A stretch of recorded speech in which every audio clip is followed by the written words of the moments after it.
The storm came without warning and without mercy. It tore through the mountains like a living beast, swallowing everything in lightning, mud, and wind. Her people had warned her never to trust the lower valleys, but she had ignored them. She was young, stubborn, and a hunter of the northern skies. Now she was barely surviving this chaos, and the ground itself seemed to shake with anger. Her armor, built from the shells of sky beasts, cracked under the force of falling debris. Her weapons were soaked, her communications dead. As she stumbled through a narrow cave mouth, she felt the storm howl behind her like a creature disappointed it couldn't claim her. But the cave was quiet, too quiet. And then she heard it, a laugh, a human laugh. She froze. No human should be here. Her planet had been sealed during the first strike, and the last report said that all Earthlings had evacuated or perished. But this laugh was real, clear, and it echoed with a kind of madness only a survivor could carry.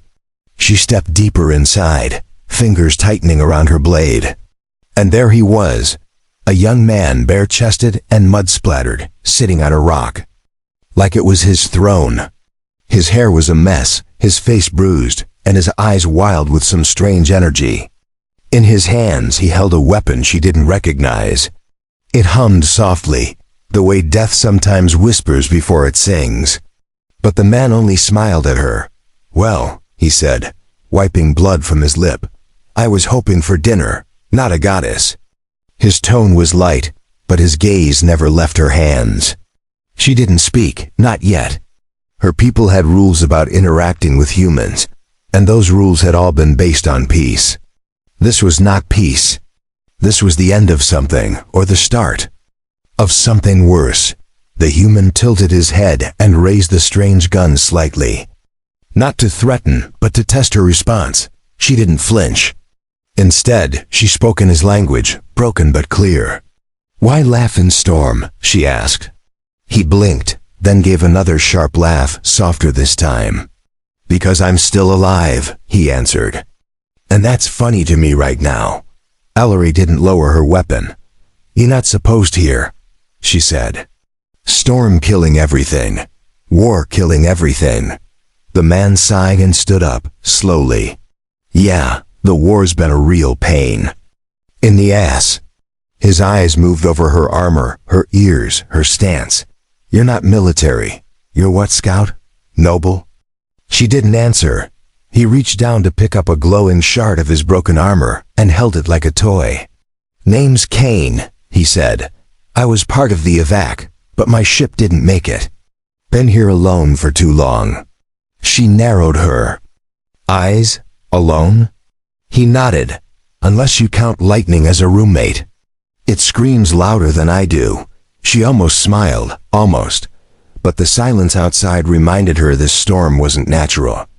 Something else had triggered it. Maybe Kane had too.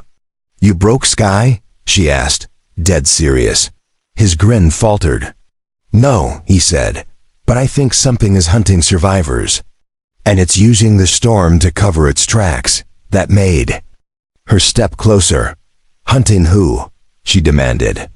"Me, you, everyone dumb enough to stay." He turned and walked deeper into the cave, motioning for her to follow. "You want answers, warrior girl? Stick close. This storm isn't the worst thing out there." Kane led the way through the dark cave with calm steps, like he had walked it many times before. Ellery followed closely, her sharp eyes studying everything. Water dripped from the stone ceiling and echoed like whispers. The storm outside still roared, but the deeper they went, the more its voice faded. The glow from Kane's weapon lit the path. It wasn't just a gun. She could now see wires wrapping around his arm, linked into a power cell on his back. Human tech, but something about it looked modified. She kept her guard up. If he turned hostile, she needed to be ready. Kane glanced over his shoulder. "So you got a name, or should I just keep calling you Storm Girl?" he asked. Ellery answered, without hesitation. "Ellery, daughter of Vexa, huntress of the northern high skies." Kane whistled softly. "That's a mouthful." I'll stick with Ellery. The tunnel widened into a dome-shaped chamber. Inside, strange blue vines covered the walls, glowing slightly. The floor was smoother here, with old markings carved into the stone. Ellery paused, staring at the carvings. They weren't human, and they weren't hers either. Who made this? She asked. No clue, Kane replied. I just call it the spark room. Every time lightning hits above, those vines glow. And sometimes they hum, like they're listening. Ellery stepped closer to the vines. She reached out, but stopped herself. They alive? She asked. Kane shrugged. I don't touch them. I prefer to stay not dead. They sat down near a dry section of wall. Ellery finally sheathed her blade. Kane offered her a dried ration bar from his pack. She took it without thanks but didn't refuse. As she chewed, her sharp mind stayed busy. Why still here? She asked. You strong, you smart. Why not? Escape? Kane leaned back against the stone, his smile fading. Tried, he said. My signal's dead. No pickup, and the last group I found they didn't make it. His voice grew quiet. You ever watch someone break? Like their spirit just vanish? Ellery nodded slowly. Too many times. Silence passed between them, filled only by the soft hum of the glowing vines. Then Ellery spoke again. You laugh. In storm. Why? Kane looked at her, expression unreadable. Because fear doesn't help. Laughing keeps me sane. Maybe it's stupid. Maybe I already lost my mind. But it helps me fight. Ellery studied his face. He was younger than she expected, but the lines near his eyes told her he'd seen more than most. She saw no madness. In his gaze, only a strange kind of strength. You fight storm? She asked. Kane chuckled. I fight whatever the storm hides. And I think it's hiding something nasty. Suddenly, a deep vibration ran through the cave floor. Both of them stood up fast. Ellery's hand flew to her blade. Kane raised his weapon. The vines on the walls glowed brighter for a second, then dimmed again. That's new, Kane whispered. The cave doesn't usually do that. A distant rumble echoed from a tunnel on the far side of the chamber. Ellery turned toward it. Every muscle ready to spring. Something coming, she said. Kane didn't argue. He stepped beside her, eyes focused forward. You ever see a flesh crawler? He asked. Ellery narrowed her eyes. They extinct. Not anymore, Kane said.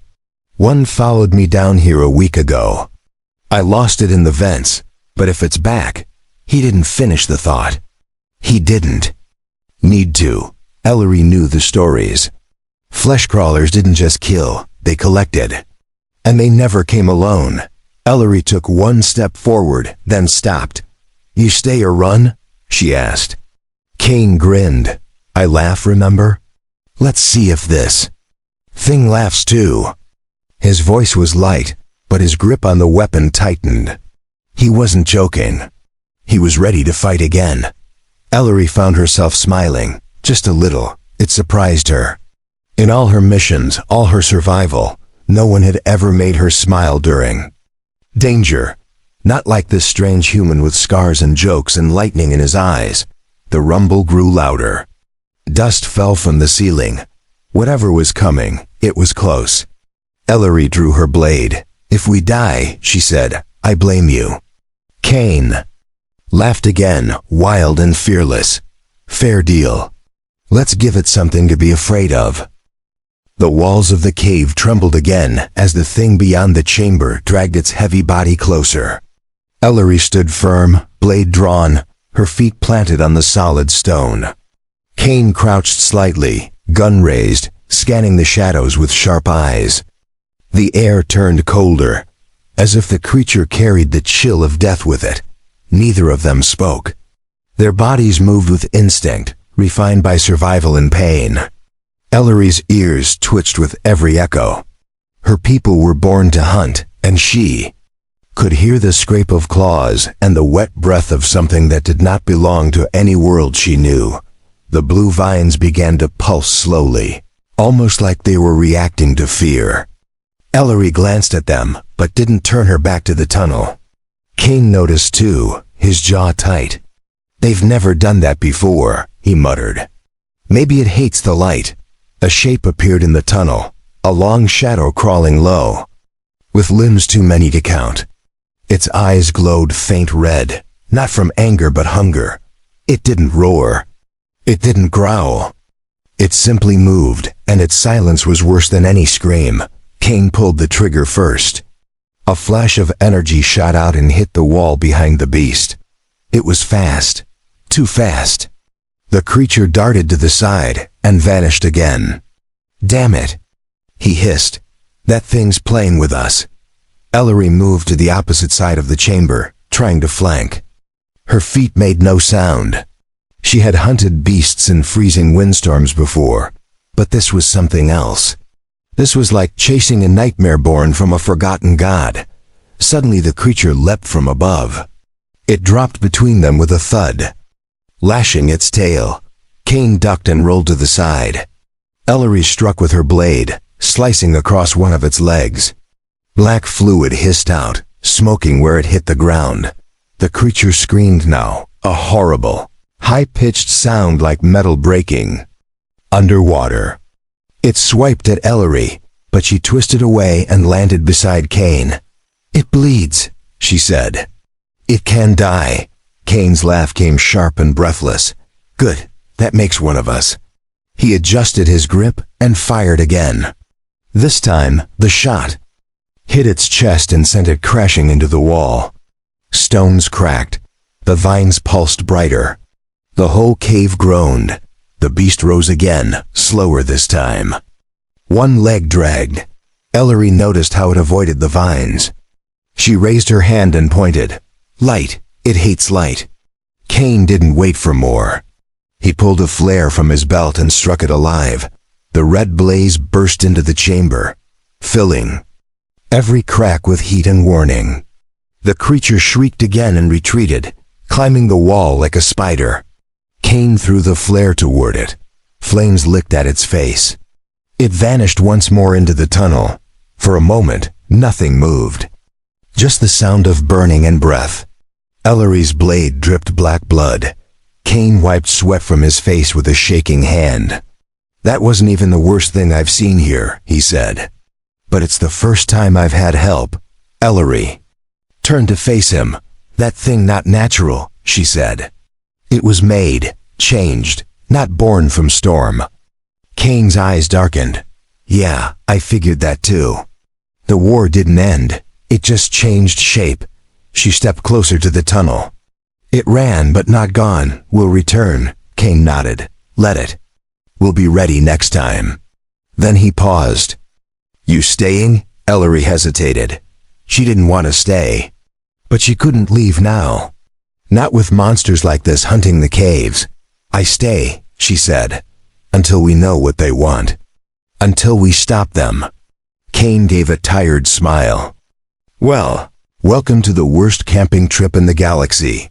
They returned to the spark room and sealed the entry with debris and stone. It would not hold forever, but it would give them rest. Ellery sat with her back to the wall, blade across her lap. Kane cleaned his gun, his hand steady again. Neither trusted the silence anymore. But in that moment, sitting across from each other with blood on the floor and sparks in the walls, something unspoken passed between them. They were no longer strangers. They were survivors, and they were not done fighting. Asterisk, the next morning came without light. The storm still raged outside, but deeper in the cave, Ellery and Kane could no longer hear the thunder. Only the distant sounds of shifting stone and the occasional hum of the glowing vines filled the silence. Ellery rose first, her mind already racing with what they had faced. She checked her blade, her gear, and scanned the cave walls again. Something about the markings bothered her. They weren't just symbols, they were warnings. She'd seen similar runes on ancient ruins near the ash fields. They had always meant danger. And now they glowed faintly, pulsing like a heartbeat. Kane stretched and yawned, rubbing his shoulder. Still alive, he muttered. That's worth something. Ellery didn't smile. Something worse is coming, she said. He didn't argue. He looked around, then motioned to a narrow tunnel near the vines. We never went that way. Might find answers. Or more monsters. They packed what little they had. Kane led the way, his weapon raised and ready. The tunnel narrowed at first, then opened into another chamber. This one was different. The floor was covered in black dust, and the ceiling had collapsed in one corner. In the center stood a massive stone slab with glowing alien letters. Ellery walked around it, tracing her fingers near the edge but not touching. Burial stone, she whispered. This cave is not shelter, it is tomb. Kane frowned. Whose tomb? Ellery didn't answer. Yet, she stared at the symbols and read them slowly in her head. Her eyes widened with each line. It speaks of creation, she said. Of flesh shaped by fire. Of warriors without names. They were made here, they were kept here, until they broke free. Kane cursed under his breath. So that thing we fought wasn't just a freak. It was part of something planned, Ellery nodded. A weapon, one of many, but something went wrong. They were buried, sealed, forgotten. Kane paced around the tomb. Then the war woke them up. Or maybe us being here did. His voice dropped lower. We need to know how many there are. And how to stop them. As they explored the room, Ellery found another path hidden behind loose stone. She pushed it aside and revealed steps leading downward, more below, she said. We go? Kane looked at the darkness below, then back at her. Of course we go. I'm already neck deep in nightmare stuff. Might as well dive all the way in. The stairs were cold and damp. Strange roots twisted through the walls, some pulsing with faint green light. The air grew heavy. Ellery felt pressure in her chest. Kane coughed quietly. Feels like the cave is breathing, he said. She nodded. This place is alive. Or remembers being alive. They reached the bottom and found themselves in a vault-like room. Crystal pods lined the walls, most shattered. Inside a few, broken bodies floated in green liquid. Some were humanoid. Others had too many arms or no faces. All were dead. But the chamber buzzed softly, as if it still dreamed. Ellery stepped closer to a control panel built into the floor. The symbols were faded, but her training helped her understand some. This is control point, she said. Here they were commanded, changed, released. Kane stared at one pod still intact. Inside it, a figure moved slowly, barely alive. We've got a live one, he said. Ellery raised her blade. Kill it? She asked. Kane hesitated. What if it's not like the others? Ellery narrowed her eyes. And what if it is? They stood frozen for a moment, unsure. Then the pod's lights blinked and the chamber shook. Too late, Kane said. The pod cracked open and released. A hiss of gas. The figure inside collapsed onto the floor, coughing. It looked like a young woman, pale skin, silver hair, strange veins glowing faintly under the skin. Her eyes opened and locked onto Ellery. Ellery stepped back. The girl didn't move to attack. She simply sat up and spoke in a language neither of them understood. Her voice was weak. Her body trembled. She was afraid. Kane lowered his weapon slightly. She's scared. That's a good sign, right? Ellery didn't answer. The girl pointed at the wall and drew a symbol in the dust. Ellery's eyes went wide. She knows the truth, she said, and she wants to help. Kane looked confused. You sure? Ellery nodded. We need her. She is key to what's coming. She remembers the war. The girl sat in silence, wrapped in an old thermal cloak Kane had pulled from his pack. Her skin was too pale, her veins pulsing with a strange silver glow. She looked human, but not fully. Ellery watched every movement with caution. They didn't know who or what she really was, but she didn't try to run or attack. Kane handed her water. She accepted it with trembling fingers and drank slowly. When finished, she looked at the ground and began drawing more symbols. Some were familiar to Ellery, ancient war markings, prison seals. A few had been banned from her people's records for being cursed. "She's showing us the past," Ellery said. "This place was a lab, a forge. They made weapons here, shaped from living beings. She was one of them. But she escaped their control." Kane knelt beside the girl. "You remember all of it?" he asked gently. She looked up and nodded. Her eyes carried a pain that words could not explain. She drew a symbol that made Ellery flinch. It was the mark of the Black Core, a forbidden project believed to be a myth. Her elders had spoken of it in whispers. Beasts, built for war, bound by thought and fire, unstoppable, lost to time. Or so they believed. Kane stared at the symbol. "You're saying those monsters were made right here?" he asked. The girl nodded again and pointed at herself, then at the cuff wall, and then toward the tunnel. Ellery understood. She was part of them. But she turned against them. She escaped before they were sealed. The girl slowly stood in motion for them to follow. Her steps were weak, but her direction clear. Kane and Ellery exchanged a quick glance, then followed. They walked through a narrow side passage, low and slick with moisture. Strange lights danced in the cracks of the stone. The girl led them into another chamber. This one was smaller but held a wide circular platform in the center. Around it, broken consoles and glass shards covered the floor. The walls held carvings like a forgotten code. Ellery moved closer and touched one of the symbols. It lit up under her hand. "She activated it," Kane said. "Or maybe it recognizes her." A low hum filled the room. The platform flickered and projected a glowing map above them. It showed the cave network in full tunnels, hidden vaults, and red blinking dots. Too many red dots. Each one marked an active pod. Ellery's face darkened. "There are hundreds," she said. "Maybe more, still sleeping, still alive." Kane clenched his fists. "We're standing in the middle of a nest. If they all wake up, this planet's gone. Maybe more than just this planet." The girl stepped forward and placed her hand on the center console. The red dots flickered. A warning appeared in a dead language. Ellery translated slowly. "Containment unstable. Core breach detected. Awakening sequence incomplete." She looked at Kane. "Something is waking them up now." Kane's mind raced. "We need to stop it. Shut down whatever's triggering them." Ellery nodded. "But we need her. She's linked to this place. She may be the only one who can reach the core without being killed." The girl turned to them and nodded, as if she had heard everything. The moment grew heavy. The storm above no longer mattered. What lay beneath their feet was far more dangerous. Ellery stepped back from the console.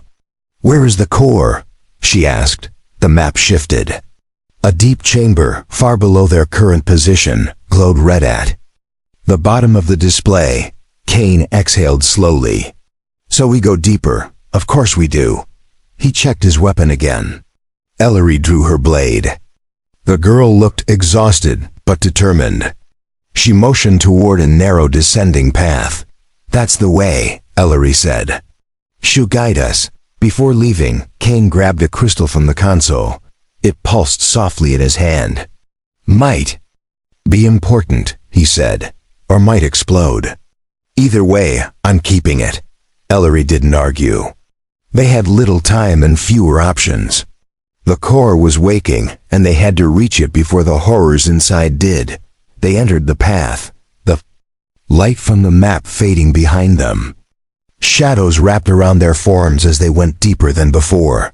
The air thickened. The ground trembled every few minutes. Each step felt like it took them closer to something ancient and terrible.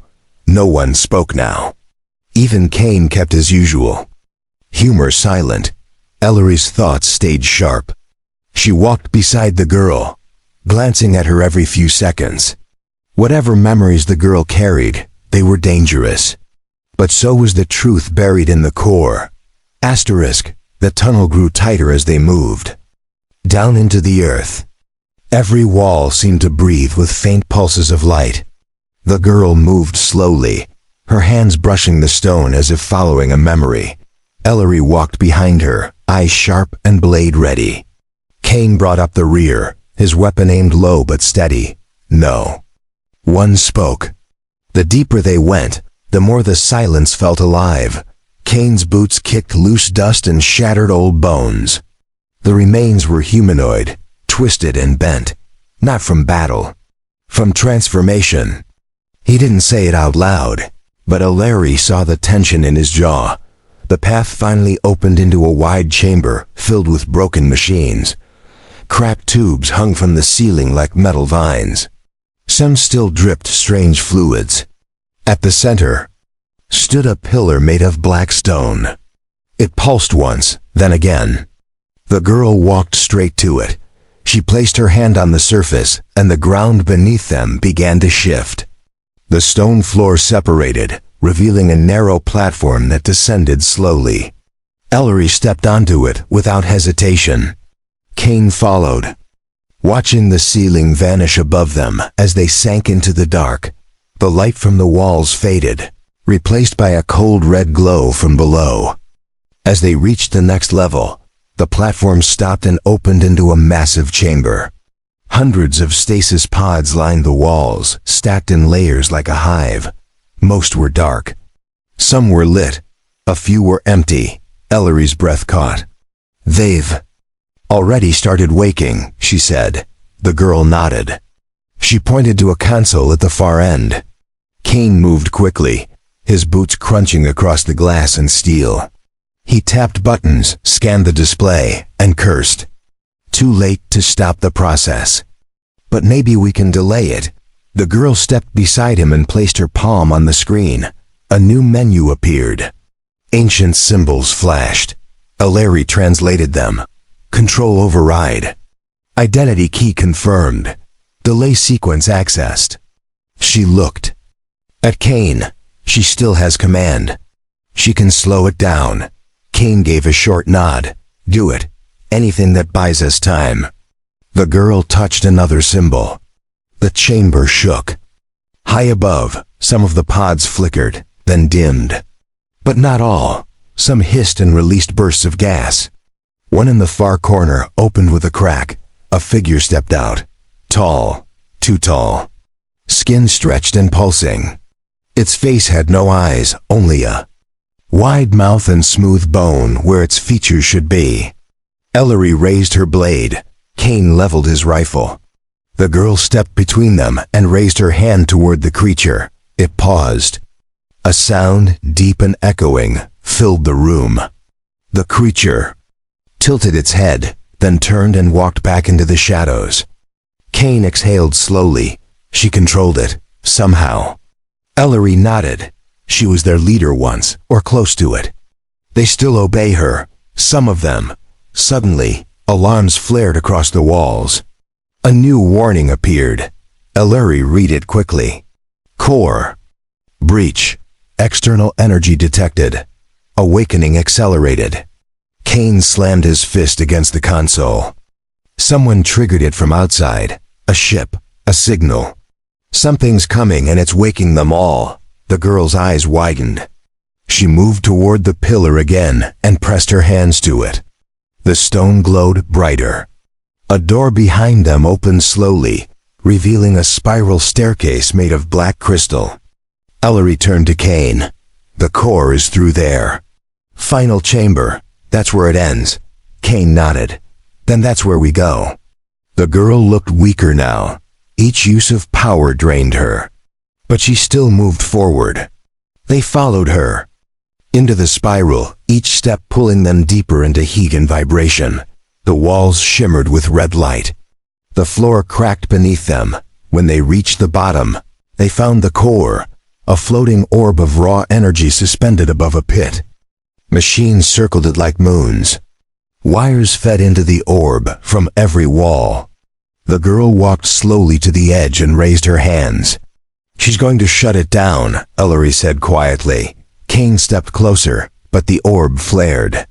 Voices filled the room, screams, commands, memories from every creature that had ever been created here. The girl fell to her knees, her hands still raised. Ellery moved to help, but the girl shouted a word one they didn't understand, but it stopped the core. The orb dimmed. The pit went silent. All lights faded. Then the chamber cracked open above them. Bright blue light poured in. Kane looked. Up. The storm. It's breaking through. We need to get out now. Ellery grabbed the girl. Kane led the way up the spiral. Behind them, the core trembled one last time before exploding in a pulse of red light. The sound chased them upward. But they didn't stop. They had one chance to reach the surface before everything fell apart. The spiral shook under their feet as they climbed. Red light pulsed behind them, chasing them like a wave of fire. Kane moved first, rifle in hand, eyes scanning for danger. Ellery followed close behind, carrying the girl over her shoulder. The Viva. Weight slowed her, but she didn't stop. Chunks of stone fell from the ceiling. Sparks burst from the walls as ancient wires tore free. The storm above had found them. Lightning danced across the cracks, lighting their path with sharp blue flashes. Kane reached the upper chamber and kicked debris aside so Ellery could pass. She stumbled into the spark room just as another blast rocked the cave. The girl stirred slightly in her arms. Her skin glowed dimly, pulsing in rhythm with the crumbling core below. Ellery laid her down near the glowing vines. She's alive, she said. But barely. Kane glanced around. We have to move. This place is falling apart. He ran to the map console and slammed his hand against it. It flickered, showing a new tunnel, one they hadn't seen before. This might lead to the surface, he said. It's risky, but it's our best shot. Ellery picked the girl up again. They hurried into the new passage as the floor behind them began to break. Water rushed in from deep cracks. Heat followed. The core's death had triggered something far worse than collapse. It had awakened the planet itself. The new tunnel twisted upward, carved with symbols from a time before war. The air changed. It was cleaner, fresher. Kane's face lit with surprise. We're getting close to the surface, he said. I can feel wind, real wind. They reached a large door at the end of the path. It was round and covered in dust, sealed with a symbol Ellery didn't recognize. The girl raised her hand from Ellery's shoulder and pressed it to the surface. The door shook, then opened with a loud hiss. Light poured in. Real light. Not from crystals or storms, but from a bright blue sky above. Kane laughed out loud and stepped into the sunlight. Ellery followed, blinking as her eyes adjusted. They were on a mountainside, far from the storm they had entered through. The sky crackled with distant thunder, but the sun broke through the clouds. Below them, green hills rolled into the horizon. No ruins. No monsters, just sky and earth. Ellery dropped to one knee, breathing hard. Kane turned to her. We made it, he said. The girl looked around slowly. Her eyes filled with something. Like wonder, then sorrow. She stepped forward and raised both hands to the sky. Energy shimmered around her, forming lines in the air. Ellery stood quickly. What's she doing? She asked. Kane held his weapon loosely. I don't know. But she's not attacking. The girl turned and spoke in their language. Her voice was weak but clear. I call them, all who sleep. I stop them, they follow me. But I cannot stay. Ellery stepped forward. You don't have to die. Come with us. The girl shook her head. My kind do not belong in sun. I stay below. I lead them back to sleep. She looked at Kane. You live. You protect above. That is balance. The ground trembled again. Below, the tunnels glowed faintly. Kane and Ellery watched as the girl walked to the edge and raised her hands once more. A deep hum filled the air. The light from her body spread outward, moving through the stone and vanishing into the earth. The sky cleared. The wind grew still. The glowing vines that had followed them dimmed completely. Kane looked down the mountain and pointed. That path leads to the old evac site. We can reach it in a day if we move fast. Ellery gave one last glance toward the girl, who now stood motionless at the cliff's edge. She nodded slowly. She saved them. And saved us. Kane helped her to her feet. Let's not waste it. We've got a story to tell. And a warning to give. They walked together down the mountain trail, leaving the broken core behind. Each step forward was a step out of death and into life. The storm had passed. The war beneath the ground had been silenced for now. But they both knew it might not stay that way forever. Asterisk by the time Ellery and Kane reached the old evac site, the sun had begun to set. The sky burned with soft orange and gold as wind rolled through the silent field. The buildings were broken, overgrown, and long abandoned. But the central comms tower still stood, leaning but alive.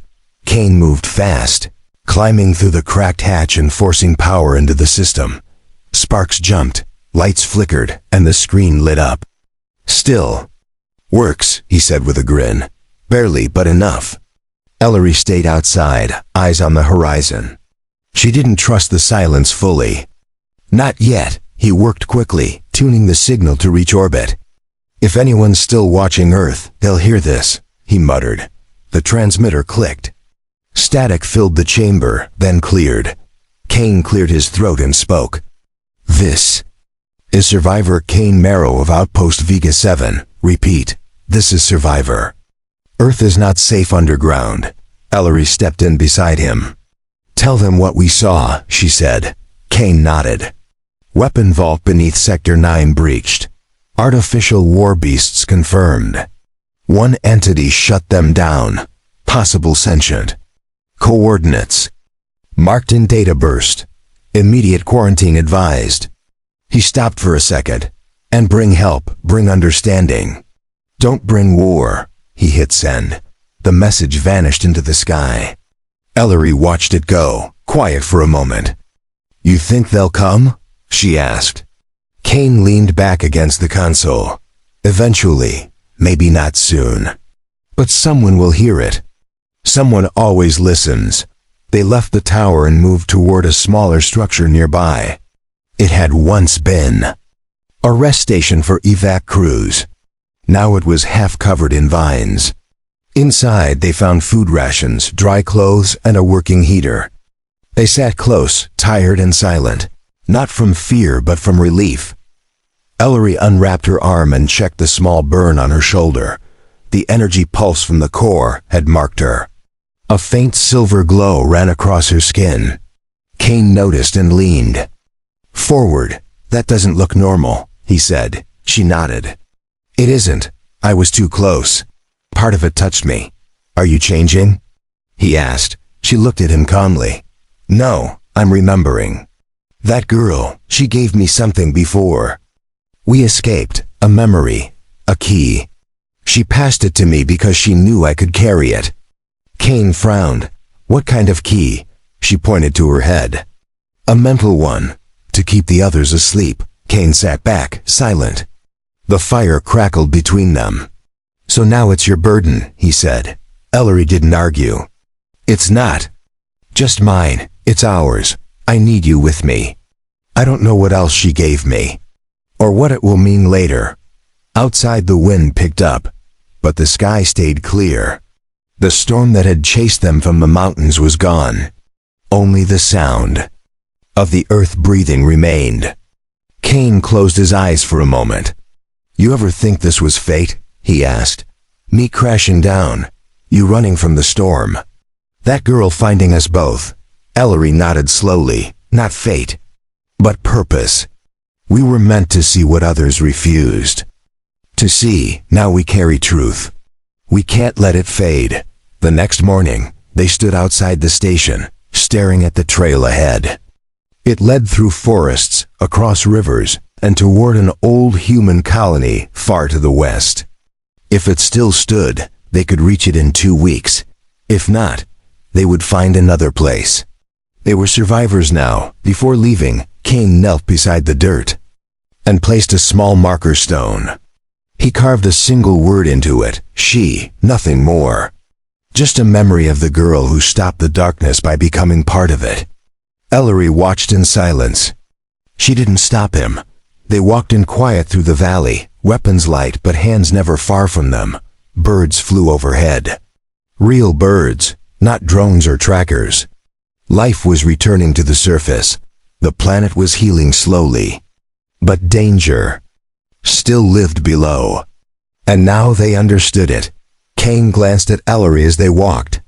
When this is over, when we've done our part, what then? Ellery looked at him. Then we tell the full story, not just the warning, but everything. About the cave, the core, her, you, me. Kane nodded. Good stories matter. Especially when they're true. Ellery smiled slightly. And when they're finished by those who lived them.